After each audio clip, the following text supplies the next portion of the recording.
Lok Sabha has been adjourned till 2 p.m. amid sloganeering by opposition members. As soon as the House met for the day, opposition members came into the well of the House raising slogans on different issues, including the fuel price hike. BJP will observe Social Justice Fortnight to mark its Foundation Day tomorrow. PM Narendra Modi to address BJP workers on the party's Foundation Day. Prime Minister Narendra Modi today said India's maritime sector has scaled new heights and contributed to boosting trade and commercial activities.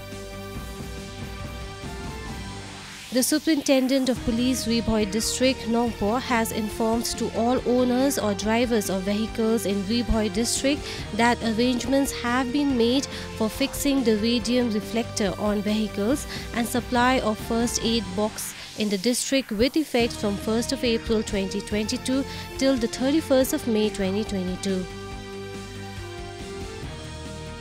In Sri Lanka, at least 40 lawmakers walked out of the alliance amid growing unrest over an economic crisis, according to parliamentary proceedings.